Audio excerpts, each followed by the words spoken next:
Have you ever paid for a coffee, got the completely wrong order, and just drank it anyway? The barista hands you hot milk instead of an iced latte, and you just freeze. I drank so many wrong coffees because my English felt too clumsy to complain. You hate it, but you don't want to cause a scene. Today, we'll give you the exact copy-paste phrases to politely fix any mix-up without sounding like a rude customer. So you're standing at the counter holding a hot drink instead of your iced latte, which is the most polite way to ask for a new drink. Is it option 1? You gave me the wrong drink? Or option 2? Excuse me, I think there's been a mix-up. If you chose option 1, you're telling them they made a mistake. That makes the barista feel attacked and defensive. The cost of that is a ruined morning. You either drink something you hate, or you walk away feeling like a terrible, rude customer. Therefore, option 2 is our perfect answer. We remove the blame completely by using an impersonal phrase. Instead of pointing fingers, we use the word mix-up. A mix-up is just a friendly, neutral way to say a mistake happened. Let's lock that in so you don't freeze next time. Your turn. Say it out loud. Excuse me, I think there's been a mix-up. Perfect. You remove the blame, and now the barista is happy to help. But what happens next? You still need them to actually make your iced latte. Asking for a brand new drink is where most people panic and walk out the door. But here's where it gets interesting, because getting your right order only takes one simple question. Let's play a quick game. I'll give you 3 ways to ask for your correct drink. You just guess the best one. Ready? Option A. You gave me the wrong coffee. I want a new one. Option B. This is wrong. Can you make me an iced latte instead? Or option C. Could I get this swapped for an iced latte? Take a second to think about it. Which one would you want to hear if you were working a long shift behind that counter? If you guessed option C, you're absolutely right. Let's look at why option C works so perfectly. It uses a very clever grammar trick. When you ask, could I get this swapped? You're using a passive structure. The magic here is what's missing from that sentence. Notice how the word you is nowhere to be found. Exactly. You aren't saying, you made a mistake, so you need to fix it. By dropping the word you, the blame completely disappears from the conversation. The barista feels respected. Therefore, they will gladly make your new drink. Let's break down that first target word. Swapped. To swap means to exchange one physical thing for another. You hand back the hot dairy milk, and they hand you the correct iced latte in return. Your turn. Say it out loud. Could I get this swapped for an iced latte? Excellent. Notice how smooth that sounds. It's polite, impersonal, and straight to the point. But sometimes the mix-up is much smaller than the whole cup. Maybe they gave you the right drink, but they used regular dairy milk, and you actually need oat milk. In that case, you don't need to swap the whole drink type. You just need to substitute one single ingredient. To substitute means to replace one specific item. Just like before, we keep the sentence impersonal. We don't say, you used the wrong milk. Instead, you ask for the action. Try this. Could I substitute oat milk? Try saying that one out loud. Could I substitute oat milk? Perfect. Now you have 2 powerful, polite questions in your pocket for any coffee shop visit. You can swap the whole drink or substitute an ingredient. Both options keep the conversation friendly because neither one points a finger at the person making your coffee. You kept the blame away, and now your perfect iced oat latte is finally sitting on the counter. You reach out to take it, but then the barista points at the cash register. The ultimate nightmare. They actually want you to pay for the replacement drink. If you only ask to change your drink, the barista naturally assumes you simply changed your mind at the last second. And if you change your mind after the drink is already made, they have to charge you for a brand new order. It makes total sense from their perspective. Exactly. You are holding your wallet, the line behind you is getting longer, and the situation is getting incredibly awkward. You need to let them know that an error happened, but you have to do it carefully. If you point at the plastic cup and say, you made a mistake, the barista will instantly feel attacked. It is basic human nature. When people feel accused or blamed directly, they get defensive. They might even pull out the receipt to try and prove you wrong. This brings us to a powerful native speaker secret. We call it the no blame shift. To fix a problem politely, we remove the blame by removing the word you from our sentences completely. Instead of saying, "You gave me the wrong order," we use an impersonal trick. We blame the situation itself. We use the structure there has been. Notice how there is no specific person in that phrase. No I, no you, no he or she. Just, there has been. It is completely neutral. For example, instead of saying, "You broke my cup," you could say, "There has been an accident." Then we add our brand new vocabulary word, mix up. A mix up is a highly useful noun that simply means a confusing mistake. You can use it anywhere. A mix up with your hotel reservation, a mix up with your luggage at the airport, or a mix up with your coffee. When you put them together, you say, "Excuse me, I think there has been a mix up." Nobody is the bad guy. The mistake is just a random thing that happened. Let us lock this phrase into your memory right now. Practice saying it with me. Say it out loud. Excuse me, I think there has been a mix up. Great job! Because you use that polite, impersonal phrase, the tension at the counter completely vanishes. The barista checks the original ticket.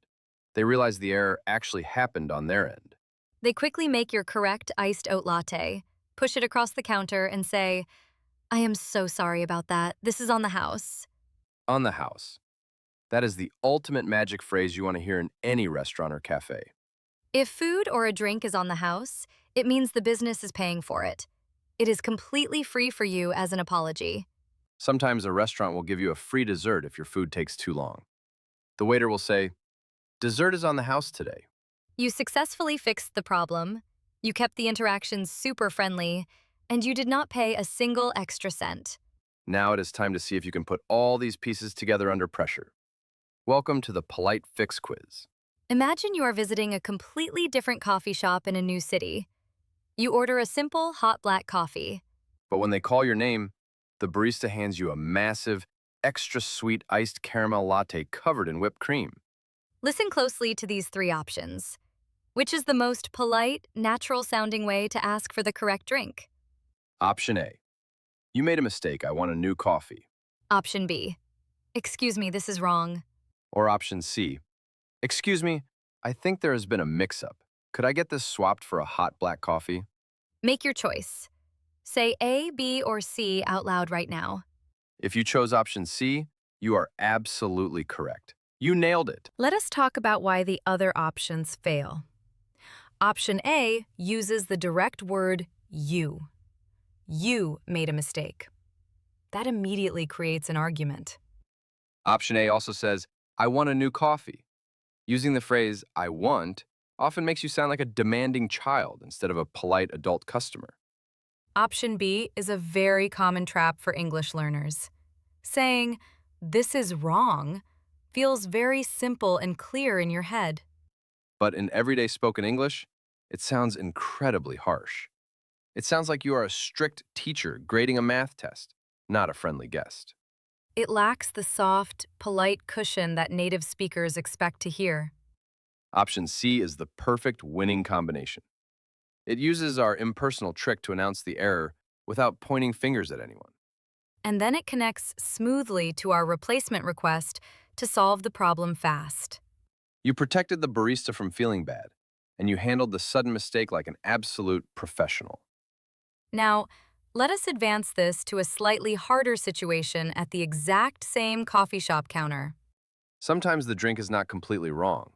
It is almost right, but you need to change one specific thing. Imagine you pick up your iced latte, take a big sip, and immediately realize it is made with regular dairy milk. But you specifically ordered oat milk. Drinking regular milk might completely ruin your afternoon. We have all been there. You have to ask them to fix the drink, but you do not want to sound like you are complaining. This brings us back to those two powerful vocabulary words for replacing an item: swap and substitute. These two words are your best friends when you need to change part of your order smoothly. Remember, swap is a very casual word, extremely common in everyday spoken English. Instead of making a harsh demand, you can just say, Could I get this swapped for an oat milk latte? Notice how soft and friendly that sounds. Your turn to practice. Say it out loud right now. Could I get this swapped? Excellent. And for our second word, substitute, keep in mind that it is a little bit more formal, but absolutely perfect for dietary needs or allergies. Since it specifically means using one ingredient instead of another, you might say, could I substitute the dairy milk with oat milk? The barista instantly understands the assignment. You are not just pointing out a problem, you are providing the exact solution. But there is a small trick to sounding perfectly natural when you use these words. It is all about your intonation. When native speakers ask to swap or substitute an item, our voices go up slightly at the end of the question. Listen closely to the melody of the sentence. Could I get this swapped? The pitch rises on the word swapped. It sounds like a gentle request, not a strict order. If your voice goes down at the end, it sounds much heavier. Could I get this swapped? That sounds like you are angry. Always lift your pitch at the end to keep the interaction friendly. So, how do we put all of this together in a real conversation? It is time for a second quick challenge. We are going to test your new vocabulary skills with a brand new scenario. Imagine you ordered a hot black tea, but the barista hands you a cold iced tea. Which of these three options is the most polite, professional way to handle the situation? Option A. You gave me iced tea. I need hot tea. Option B. Excuse me, could I get this swapped for a hot tea? Or option C. I want to substitute this iced tea. Take 3 seconds to think about your answer. If you chose option B, you are absolutely correct. Option B uses our magic casual phrase. Could I get this swapped? Option A points the finger again by saying, you gave me. We know from our earlier lesson that pointing fingers causes trouble. And option C uses the word substitute, but the grammar is a little unnatural for replacing an entire drink. Exactly. We usually use substitute for a specific ingredient, like milk or a flavor syrup. For a whole drink, swap is much more natural. Let us practice the winning phrase together. Imagine you are holding that incorrect iced tea. Look at the friendly barista. Smile and say it out loud. Excuse me, could I get this swap for a hot tea? Perfect. You are keeping the interaction positive and getting exactly what you paid for.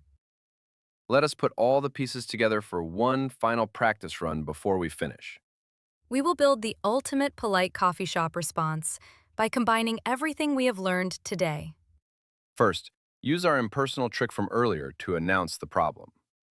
Excuse me, I think there has been a mix-up. Then, add your new request to change the item. Could I get this swapped for a hot tea? Put it all together. Say the entire combination out loud with us right now.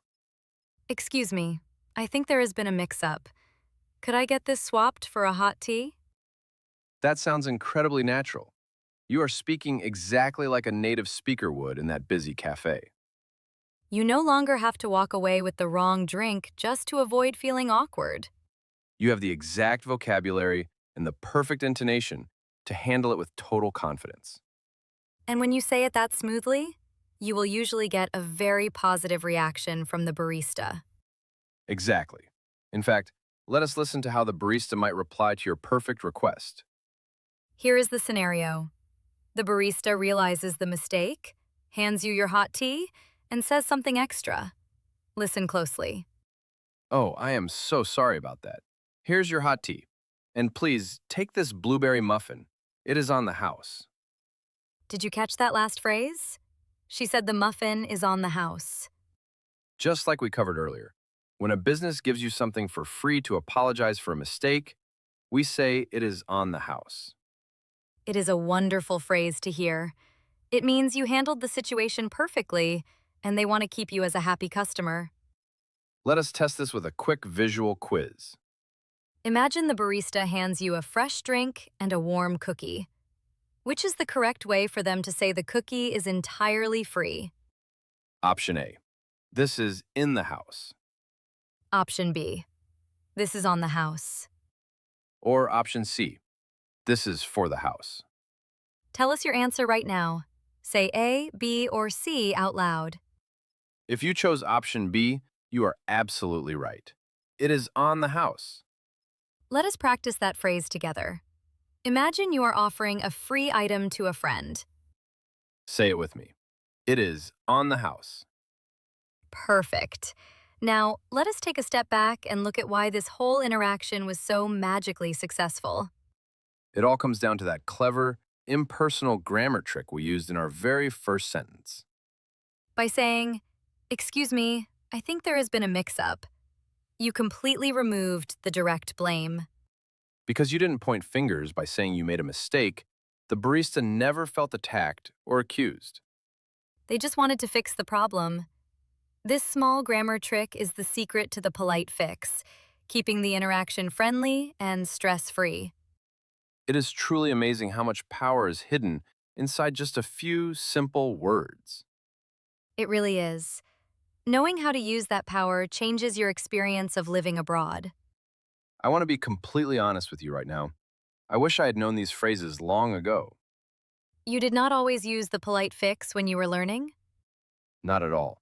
During my first 2 years in London, I never corrected an order. Never. Wait, really? 2 whole years? Yes, if I ordered a black Americano and they handed me a cup of hot milk with sugar, I just smiled, said thank you, and walked right out the door. And you just drank it anyway? I drank so many wrong coffees. I would stand outside the shop frustrated, forcing myself to drink something I did not even want. But why didn't you just go back inside and ask for a quick swap? I was absolutely terrified. I felt too clumsy with my English. You were worried about making a grammar mistake in front of a line full of people? Exactly. I thought if I spoke up, I would cause a scene. I was convinced people would stare at me. That is such a deeply common feeling for learners. When you are speaking a new language, you often feel completely invisible. You feel like your voice does not matter. You think it is much easier to just accept the mistake than to try and find the exact right words. So you just take the wrong drink and walk away quietly. But every single time I walked away with the wrong drink, I felt a little bit smaller inside. I felt like I was actively losing my confidence. It is not really just about the coffee then, is it? No, it is never just about the coffee. It is about reclaiming your voice in a new culture It is about knowing that you have the fundamental right to get exactly what you paid for. and knowing that you have the linguistic tools to ask for it politely but firmly. That is why we are teaching you these phrases today. When you say, there has been a mix up, you do not have to feel clumsy anymore. You suddenly have a script. You have a safe, polite way to stand up for yourself without causing any conflict. The very first time I finally used this exact phrase in London, my hands were shaking and my heart was beating so fast. But you went ahead and did it anyway. I did. I walked straight up to the busy counter and said, excuse me, I think there has been a mix up. Could I get this swapped? And what happened? Did they stare at you? Not at all. The barista just smiled, immediately apologized, and gave me the correct drink. No drama whatsoever.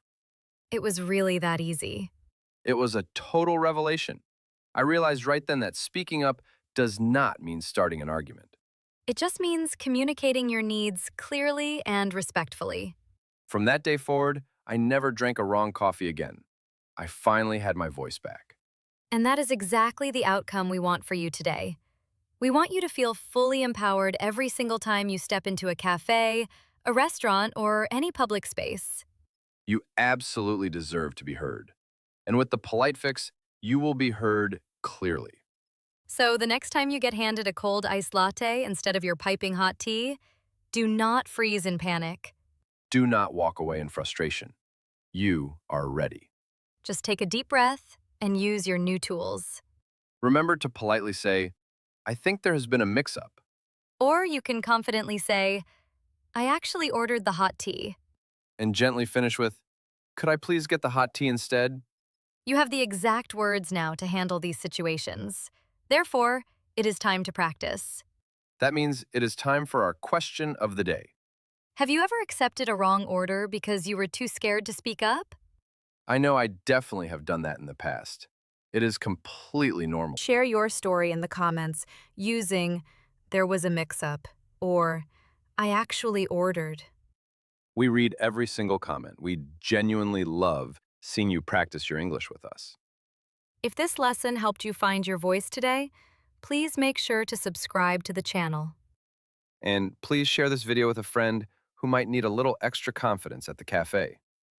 Thank you so much for spending your valuable time with us today. You should feel incredibly proud of the hard work you did today. You are doing fantastic. We really appreciate you. Have a truly wonderful week and keep speaking up for yourself. See you next time. Goodbye, everyone.